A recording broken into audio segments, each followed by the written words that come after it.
எல்லோருக்கும் வணக்கம். பிரசன்ட் மீடியாவுக்கு ரொம்ப நன்றி.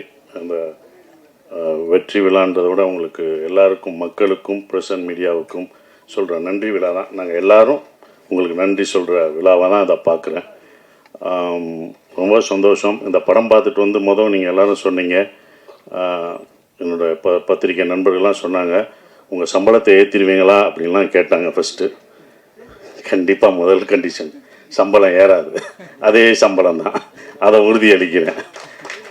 ஏன்னா இந்த பட்ஜெட்டில் இப்படி தான் எடுக்கணும். சம்பளம் ஒவ்வொருத்தவங்க சம்பளம் ஏற்றும் போது அடுத்த இது பண்ணும்போது அந்த பட்ஜெட் ரொம்ப ஜாஸ்தியாகும். இதை விட உங்களுக்கு தெரியும், மார்க்கெட்டில் ரொம்ப கம்மியாகும் அப்படின்ற ஒரு விஷயங்கள்லாம் தெரியும் சம்பளத்தில் ஏற்றலை. இன்னும் ரொம்ப சந்தோஷம் என்னென்னா, எனக்கு பல ஆண்டுகளுக்கு அப்புறம் இவ்வளோ பெரிய வெற்றி கிடச்சிருக்கு. அதுதான் ஒன்று, இவ்வளோ பெரிய வெற்றி கிடச்சிது, பெரிய வெற்றி. இது என்னோடய வெற்றியாக நான் நினைக்கல. இந்த படம் வெற்றியை வந்து ஒரு சசிகுமார் ஜெயிச்சுட்டான், ஒரு $1 மில்லியன் ஜெயிச்சிருச்சு அப்படின்னு நினைக்காதீங்க. புது இயக்குநர்களுக்கு சான்ஸ் கொடுக்கலாம். இனிமேல் எல்லாம் புது இயக்குநர்கள், தோல்வி அடைஞ்ச இயக்குநர்களுக்கு நம்பிக்கை கொடுத்துருக்கு. இந்த படம் வந்து நம்பிக்கை தான் கொடுத்துருக்கு.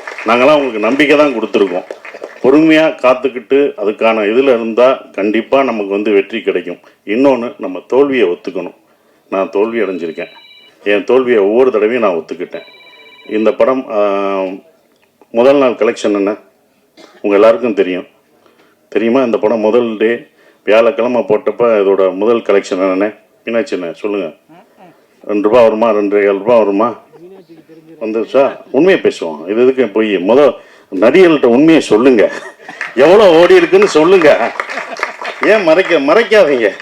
எவ்வளோ ஓடி இருக்குன்னு சொன்னாதான் யாரும் சம்பளம் ஏற்ற மாட்டாங்க, யாரும் எதுவும் பண்ண மாட்டாங்க, உண்மையாக இருப்பாங்க.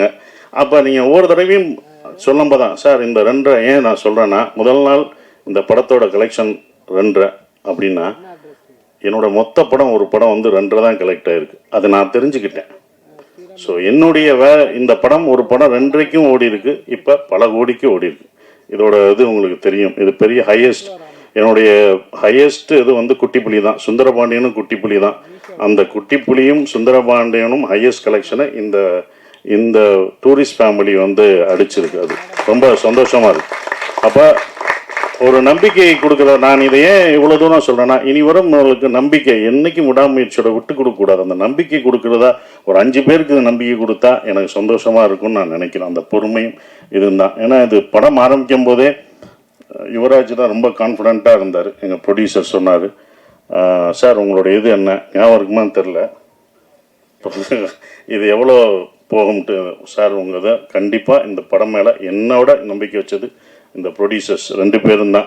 அவங்க தான் இது மேலே ரொம்ப நம்பிக்கை வச்சாங்க. சார் இது நல்லா வரும் சார்.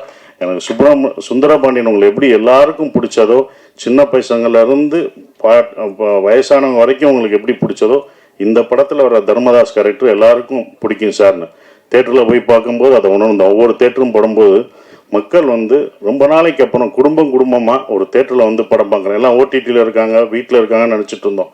நல்ல படம் கொடுத்தா அவங்க வர்றாங்கன்றது இப்போ தெரிஞ்சுக்கிட்டேன். நான் தெரிஞ்சுக்கிட்டேன், இது எனக்கு தான். அப்போ எல்லோரும் தெரிஞ்சுக்கணுங்க. அப்போ ஃபேமிலியாக வர்றாங்க, ஏன்னா இவ்வளோ வர்றாங்க அப்படின்னும் போது அவங்க நல்ல படம் இந்த மாதிரி குடும்பத்தோடு ஒரு படம் பார்க்கலான்ற நம்பிக்கை கொடுத்துருக்கு.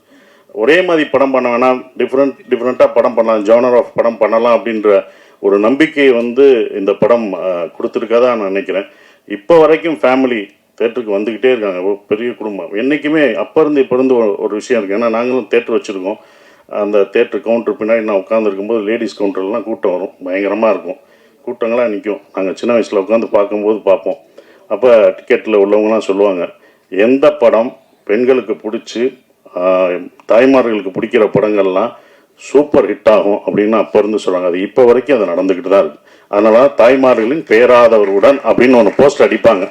ஸோ அவங்களுக்கு பிடிச்சிச்சுன்னு வச்சுக்கோங்களேன், ஃபேமிலியாக வருவாங்க. 5 பேர் வர மாட்டாங்க, ஒரு குடும்பமே வரும். ஒரு குடும்பத்துக்கு பிடிச்சிச்சுன்னா வரும், ஒரு பசங்களுக்கு படம் பிடிச்சிச்சுன்னா அவ்வளோ பேர் வரும்.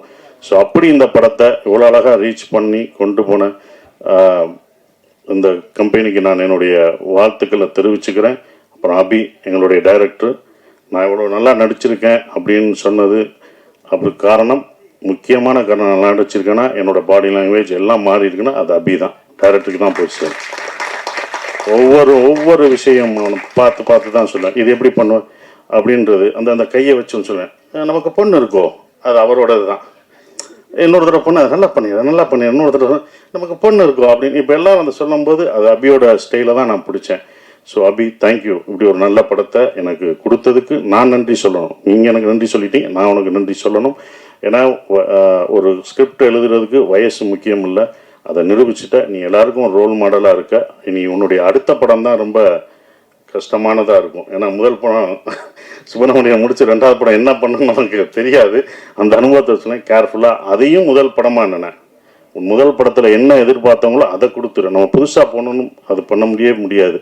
ஸோ உன்னுடைய அடுத்த படம் உனக்கு வந்து இதை விட ஒரு பெரிய நடிகர் உனக்கு வரலாம், இன்னும் பெரிய நடிகர்கள் உனக்கு வருவாங்க, பெரிய ப்ரொடக்ஷன் வரும், பெரிய காசு வரும். ஆனால் கரெக்டான படத்தை மட்டும் எடுத்துரு. அதுதான் ஒன்று, கரெக்டான படத்தை மட்டும் எடுத்துரு. ஏன்னா இன்னும் எல்லா கண்களும் உன் மேலே தான் வாட்ச் பண்ணுவாங்க.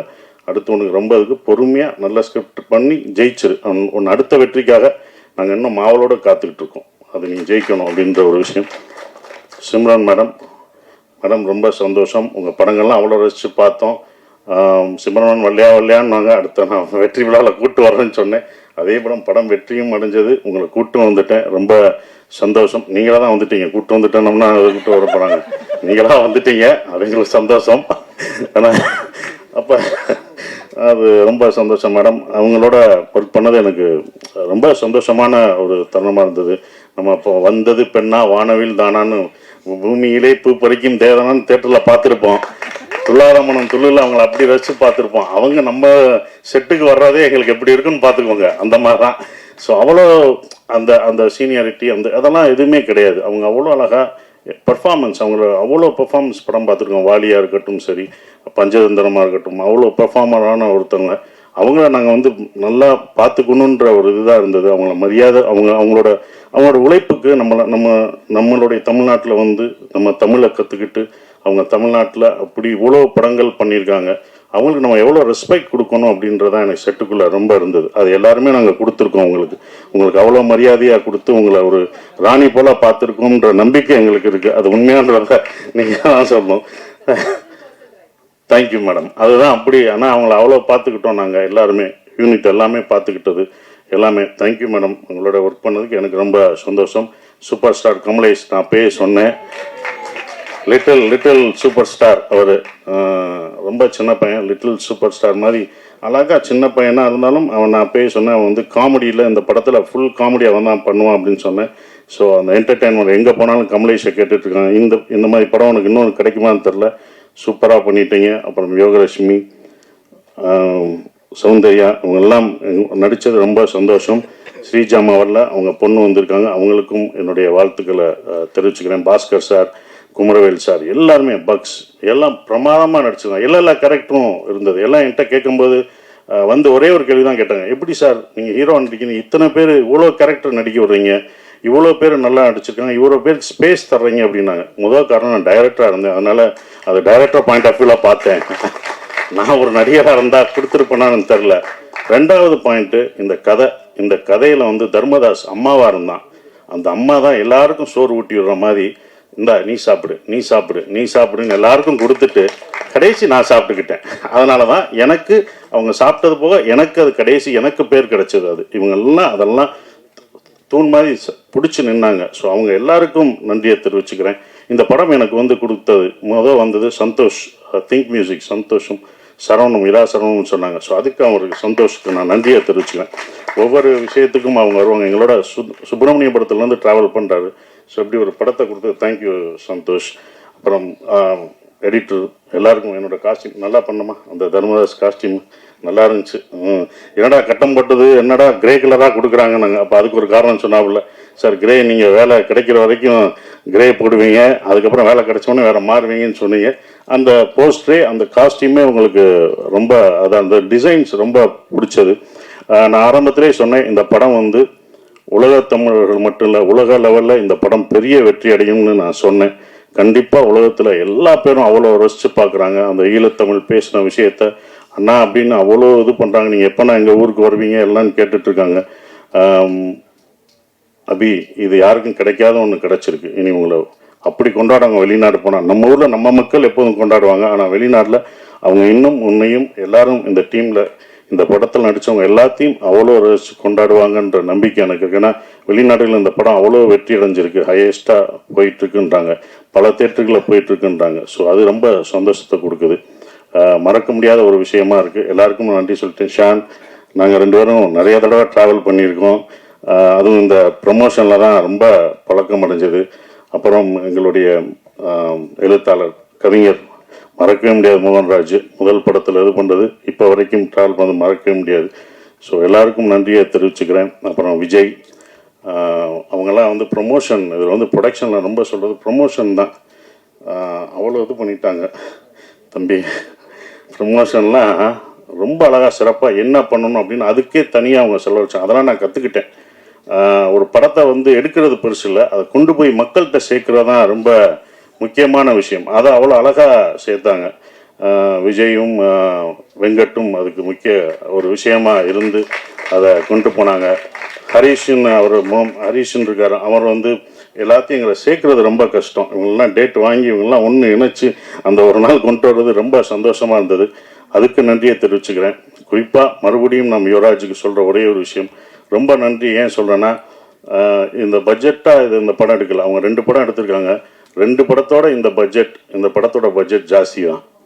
நானே சொல்லுவேன், வேணாம் இவ்வளோ போகாதீங்க அப்படின்னு நான் சொல்லுவேன். அவங்களோட சண்டையெல்லாம் போட்டிருக்கேன், வேணாம் என்னை வச்சு மினிமம் பட்ஜெட்டில் எடுங்க, இவ்வளோ போகாதீங்க அப்படின்வேன். அது அவருக்கும் சொல்லியிருக்காங்க, இவரை வச்சு ஏன் எடுக்கிறீங்க, இது போமா என்னன்னு பார்த்துக்கோங்கன்னு அவருக்கும் சொல்லியிருக்காங்க. அவர் என் மேலே நம்பிக்கை வச்சுருந்தாரு. அதோட